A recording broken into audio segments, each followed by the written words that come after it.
बिस्मिल्लाहिर्रहमानिर्रहीम अस्सलाम वालेकुम। Welcome back to CSS nexus.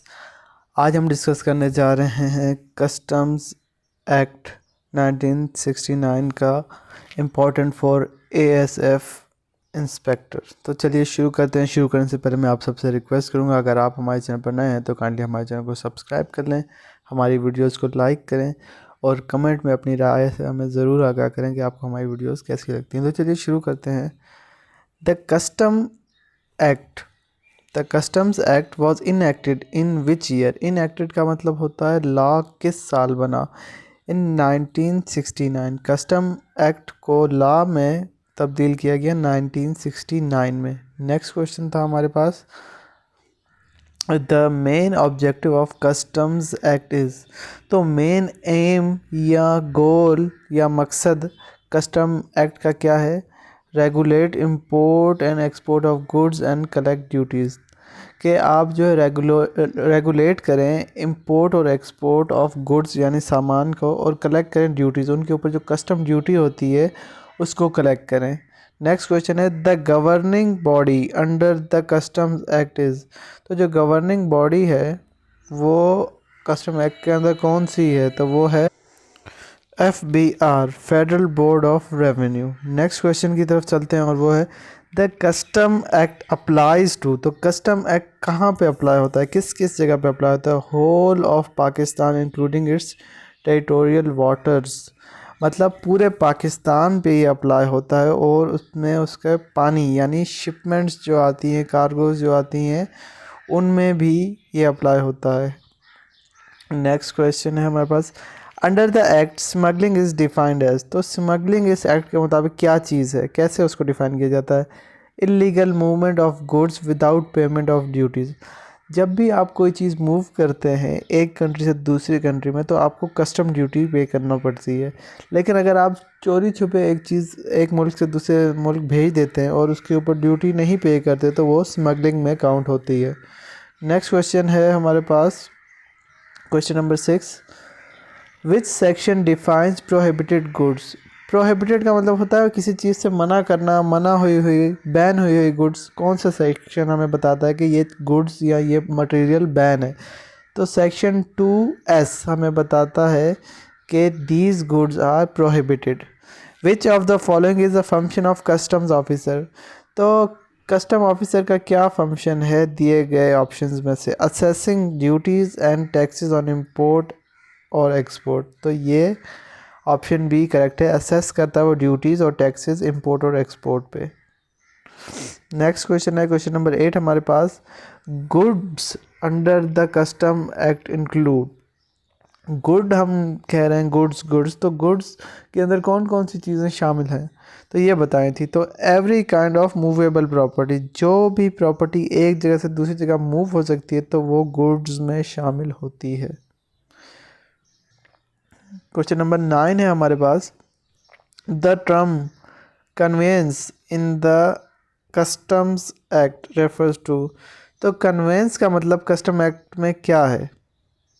Vehicles और ship use to transport goods. Conveyance का मतलब होता है वो शिप्स या व्हीकल, गाड़ियाँ वगैरह जो ट्रांसपोर्ट करता है या यूज़ होती है ट्रांसपोर्ट करने के लिए एक सामान को एक जगह से दूसरी जगह तक पहुंचाने के लिए जो हम व्हीकल्स या गाड़ियाँ यूज़ करते हैं उसे कन्वेंस कहते हैं।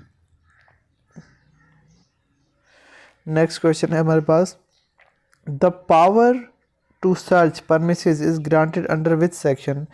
के कस्टम्स को इजाज़त दी जाती है कि कहीं पे भी किसी भी जगह पे आप जो है सर्च करें, रेड करें, तो वो सर्च किस अथॉरिटी या किस सेक्शन के तहत वो कर सकते हैं कस्टम ऑफिशियल्स?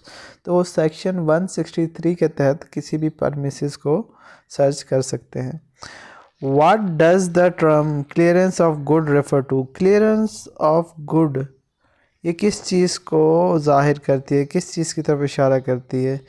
तो इसका मतलब होता है legal permission to release goods after duty payment. आपने देखा होगा अक्सर वो कहते हैं कि इस प्रोडक्ट की क्लियरेंस नहीं हुई, मतलब कि इसकी कस्टम ड्यूटी पे नहीं हुई। जब आप कस्टम ड्यूटी पे कर देते हैं तो उस चीज़ की क्लियरेंस हो जाती है और वो आपके आपको हैंड ओवर की जाती है। नेक्स्ट क्वेश्चन की तरफ चलते हैं। क्वेश्चन नंबर 12 है the custom duty is determined based on. Custom duty किस बेस पे डिटरमाइन की जाती है? Customs tariff and valuation rulings. Custom tariff का मतलब होता है टैक्स, कस्टम के टैक्स और जो वैल्यूएशन रूलिंग होती है उसके तहत जो है ना कस्टम ड्यूटी डिटरमाइन की जाती है कि इस प्रोडक्ट के ऊपर इतना टैक्स या इतनी कस्टम ड्यूटी है। When can a customs officer seize good, मतलब कब उसको जब्त कर सकता है, कब उसको रोक सकता है, सीज कर सकता है।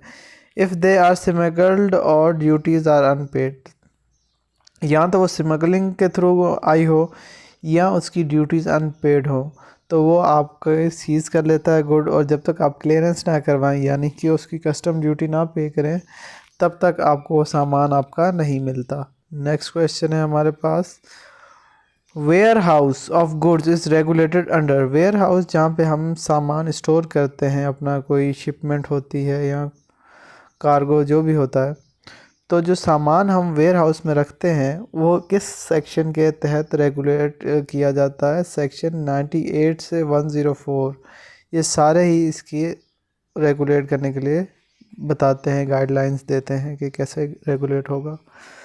Offences under the custom acts can lead to. अगर आपने कोई स्मगलिंग की है यानी कि कस्टम एक्ट में ऑफेंसेस किए हैं, क्राइम किया है, तो आपको कौन कौन सी सज़ा मिल सकती है? फाइन्स भी हो सकती हैं, कॉन्फिकेशंस भी।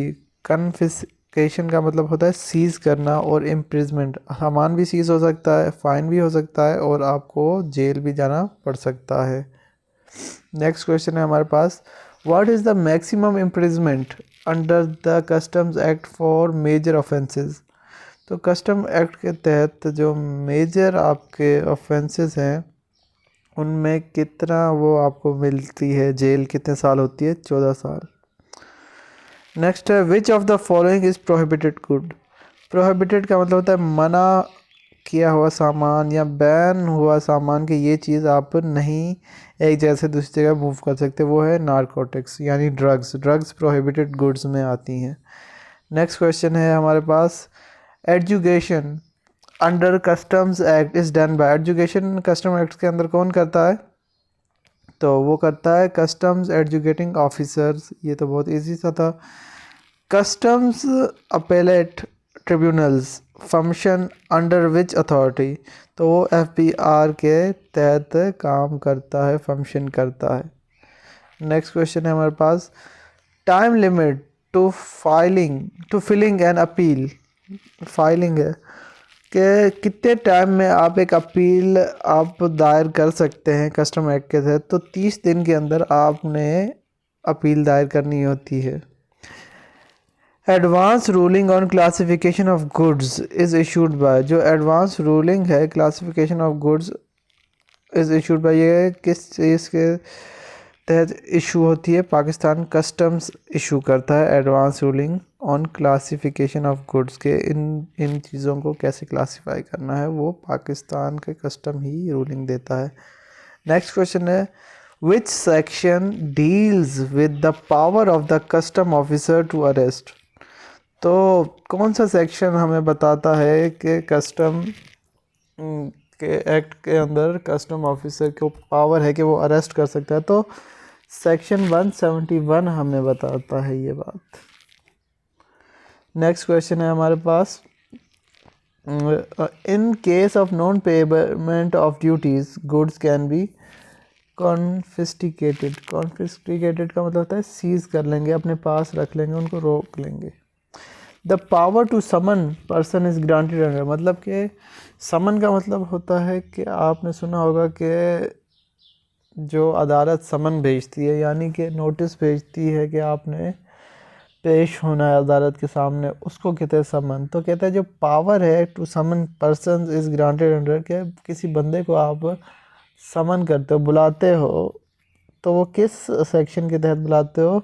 सेक्शन 171A के तहत।